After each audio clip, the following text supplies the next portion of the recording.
Você deve estar perguntando assim, mas o que tem a ver as eleições americanas com a gente aqui no Brasil? Tem muito a ver, muito a ver. Implica na economia, implica no relacionamento dessas duas nações, implica também no nosso dia a dia. Vamos ver o VT e depois a gente vai conversar com alguém que entende.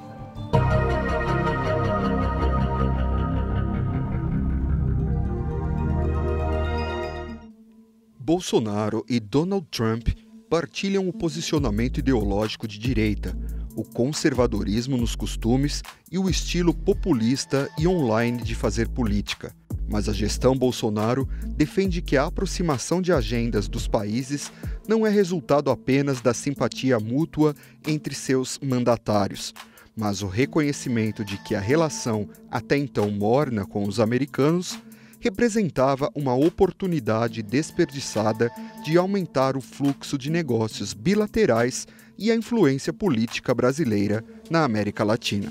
Qualquer país no mundo que queira ser próspero tem que ter uma relação privilegiada com os Estados Unidos, definiu o então secretário especial de Comércio Exterior.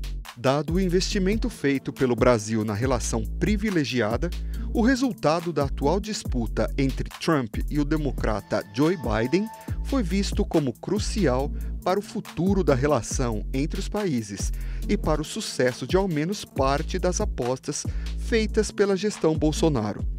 O ocupante da Casa Branca, nos próximos 4 anos, terá papel fundamental em determinar o avanço de um acordo de livre comércio dos países, a entrada do Brasil na OCDE e o papel geopolítico dos brasileiros na América Latina.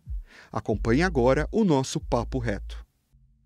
A gente vai conversar sobre as eleições americanas que ainda estão indefinidas, mas ela pende, a gente até vou perguntar isso para ele, de uma maneira muito clara para a vitória do Joe Biden, que daqui a pouco a gente vai ter o resultado de Nevada. Mas eu converso agora, gente, com Leandro Consentino. Leandro Consentino, ele é bacharel em Relações Internacionais pela Universidade de São Paulo, tem o título de mestre e doutor em Ciência Política pela mesma universidade, é professor no Instituto Siddhartha, né, na graduação do INSP e também na pós-graduação da Fundação Escola e Política de São Paulo.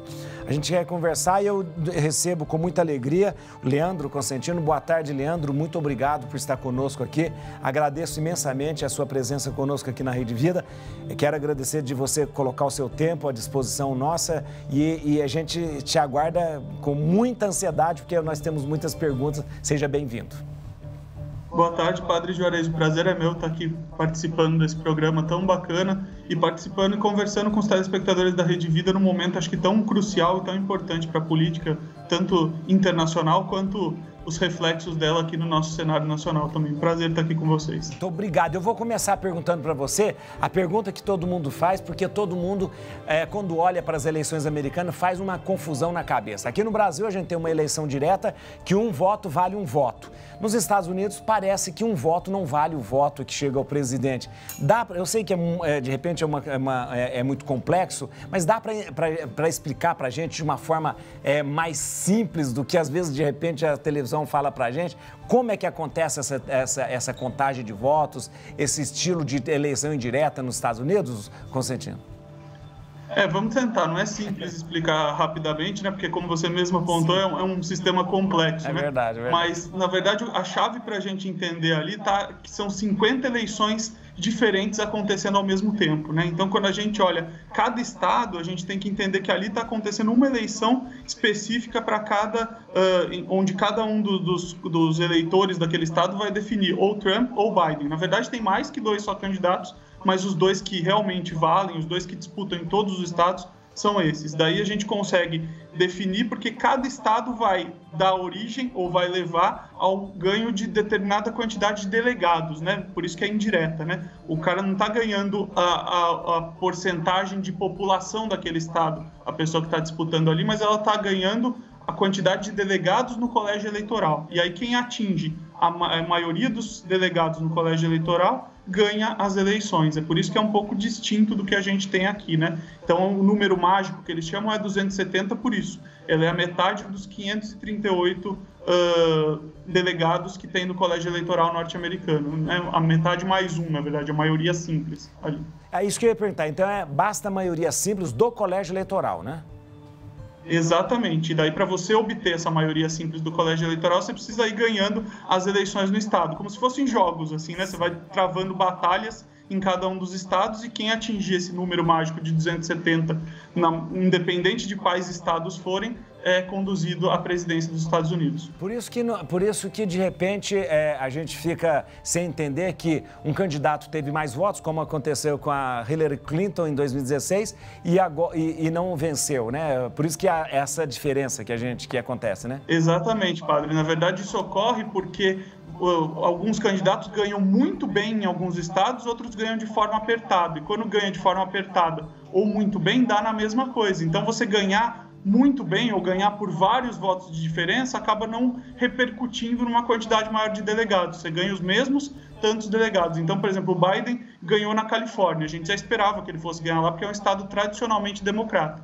Ali são 55 delegados. Só que ele ganhou muito mais do que por um pouquinho de votos. Ele deveria ter direito a muito mais delegados, mas a regra não. A regra é o vencedor leva todos os delegados, nem que seja por uma margem ínfima ou por uma grande margem. E aí dá essa distorção no final, em que às vezes você ganha no voto popular. O Biden é já o candidato mais votado da história eleitoral americana, mas às vezes ele pode ainda ter um revés. A gente acredita que não, né? Como o senhor disse no começo, a gente acredita que a vitória esteja caminhando para ele, mas pode ainda não ser o presidente. Então imagina essa situação, né? O candidato mais votado da história sem ser o presidente da República. É um paradoxo, né? Que quase a gente não consegue entender, né? Aí se é democrático ou não, se é justo ou não, aí é uma questão de costume, né? De costume, né? Aí os analistas vão achar.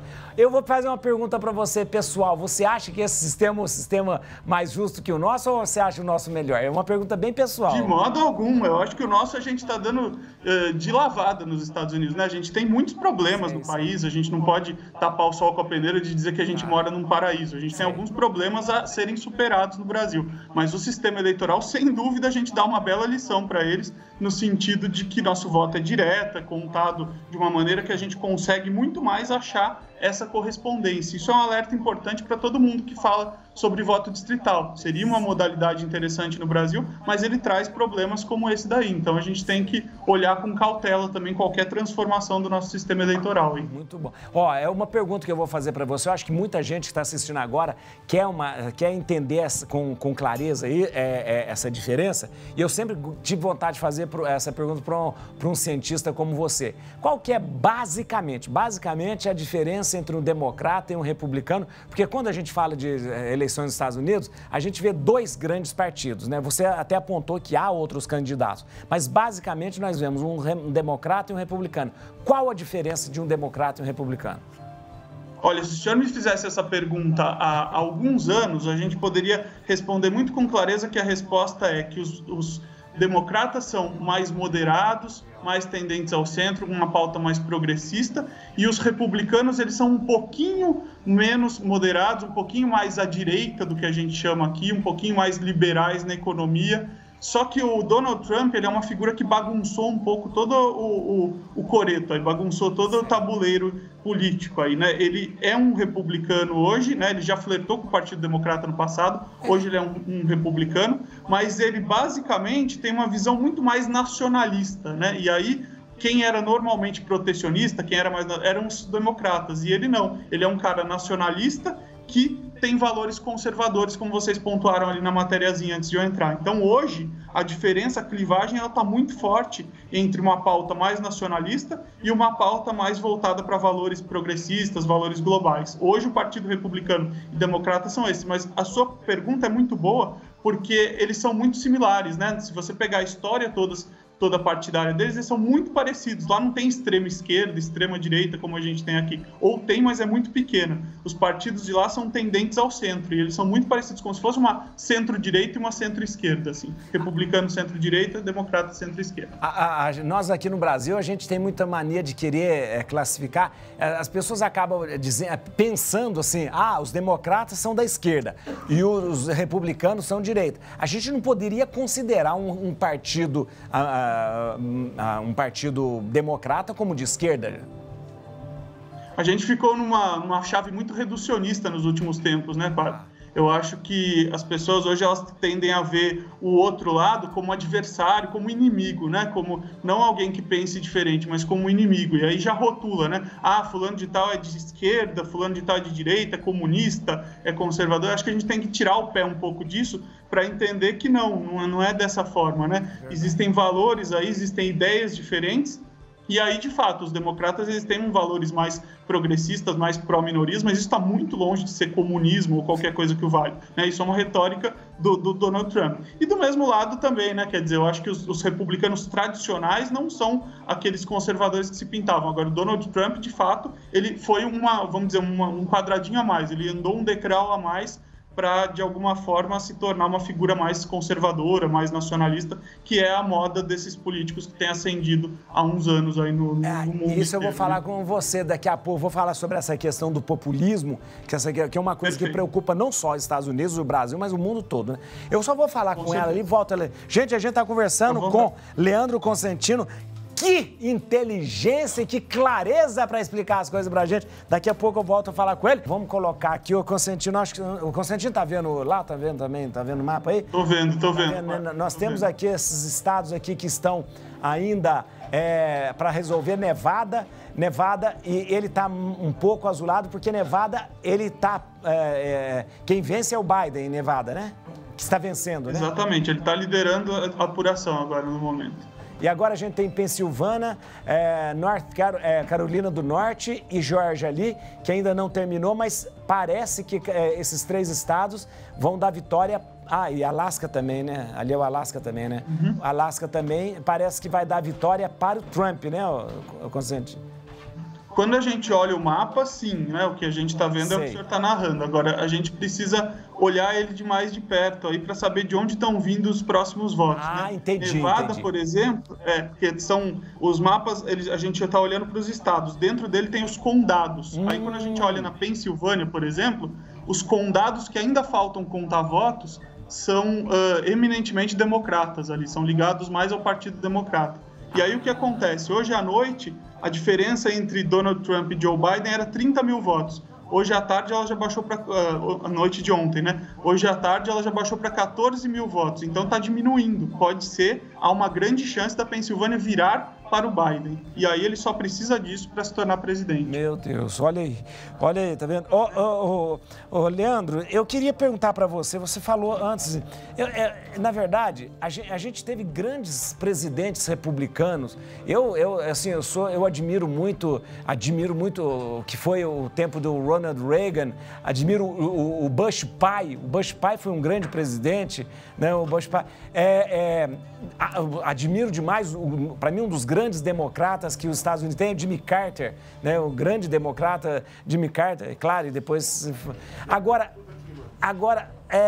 da onde que surgiu? E a gente vê nos Estados Unidos uma postura assim, até muito equilibrada diante da política.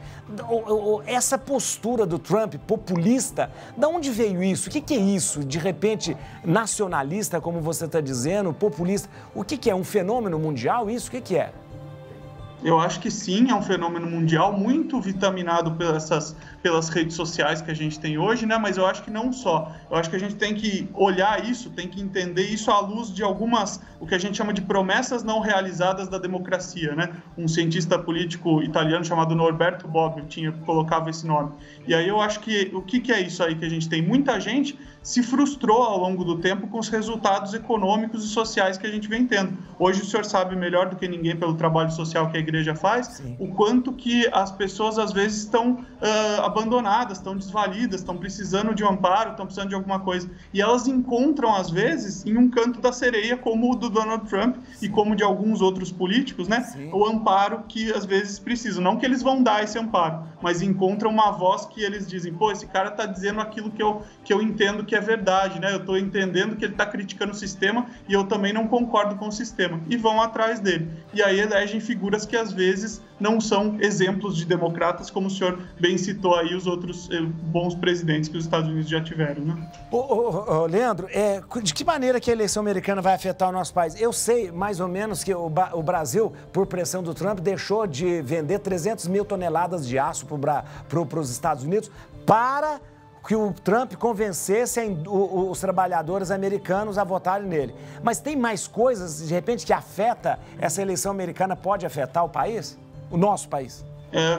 Com certeza, né? Eu acho que, assim, hoje o que a gente tem é um presidente da República aqui no Brasil alinhado ao Donald Trump, não aos Estados Unidos, né? Sei. Muito fortemente, de uma forma até ideológica. Se o Donald Trump se reelege, isso favorece muito o atual presidente, inclusive na forma como ele pretende continuar no poder e continuar governando. Agora, isso no curto prazo, então, talvez fosse interessante para o Brasil, mas olhando numa perspectiva de mais longo prazo, né, o Brasil não ganhou tanto com esse relacionamento, com essa aposta de aproximação com o Donald Trump, né? O Brasil, na verdade, vem perdendo a sua liderança natural ali em potências médias, no sistema multilateral, porque antes o sistema era muito mais aberto a potências médias como nós somos. Hoje ele é cada vez mais focado e concentrado nessas disputas ideológicas que o Donald Trump cria e que seus admiradores, de alguma forma, correm atrás dele. Eu acho que se o Biden ganhar, a gente tem uma guinada importante, a despeito de a gente começar a ter mais cobranças também, né? Sim. O campo ambiental, por exemplo, que a gente tem assistido a essas queimadas, por exemplo, nós seremos muito cobrados por isso, inclusive com retaliações comerciais e tudo, mas como o senhor está bem colocando, no Donald Trump a gente também não deixou de ter retaliações comerciais, né? Então acho que é um falso dilema aí, né? Verdade. Última pergunta que eu vou fazer para você, eu sei que eu estou explorando muito você aqui, ó, já tem meia hora, já, mas a última pergunta, como que você acha que o nosso país é visto pelo presidente dos Estados Unidos hoje, não pelo governo dos Estados Unidos? Como você fez uma diferenciação que eu achei muito, muito boa mesmo. Mas como você acha que o Brasil é visto pelo presidente Trump?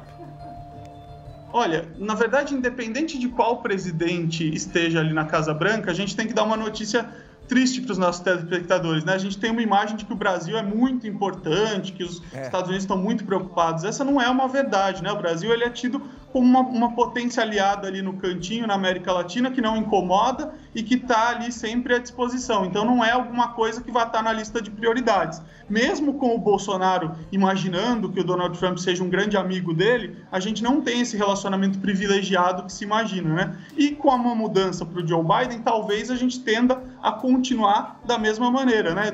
Ali no canto, etc. Mas aí a gente não estaria mais numa identidade apenas com o presidente. A gente estaria construindo relações, e relações de Estado. E é isso que eu acho importante, inclusive do ponto de vista do Brasil com outros países também, para que a gente amplie a nossa presença no cenário internacional. Esse é o fundamental. Muito obrigado, muito obrigado. Leandro, olha, que clareza, eu acho que é muito, a exposição, o que você nos trouxe, foi muito, muito, muito bom mesmo. Obrigado mesmo, desculpe estender tanto a nossa conversa, mas muito obrigado mesmo, viu, Leandro? Tá certo? Imagina, eu que agradeço, padre, sinal que essa conversa foi extensa, sinal que ela foi boa, espero que a gente repita mais vezes.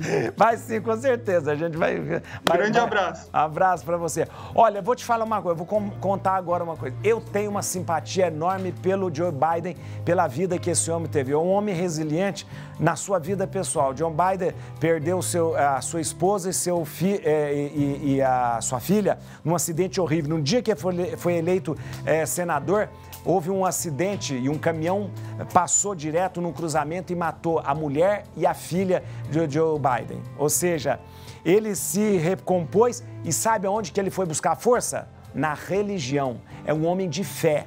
Um homem de fé. Logo depois, agora faz pouco tempo, o seu filho, né? O seu filho estava no exército, lutou, foi diagnosticado com câncer no cérebro, morreu, perdeu um filho no auge da sua idade. E aonde que o Joe Biden foi buscar força? Na fé, na religião. Ele será o segundo presidente católico americano. Nós tivemos um grande presidente católico chamado John Fitzgerald Kennedy e agora teremos Joe Biden como esse homem de fé, resiliente e... Eu já estou fazendo campanha para o Joe Biden já. Na verdade, já acabou. E nos Estados Unidos ele explicou para a gente o sistema eleitoral é assim: o vencedor daquele estado leva todos os votos. Procura aí, Rodrigo, a música do ABBA, The Winner Takes It All. The Winner Takes It All, não é? Procura, The Winner Takes It All. Isso é como se resume a política, a contagem de votos americano. Se no Alasca teve um voto a mais, todos os outros vão. 55 votos da Califórnia, todos vão lá.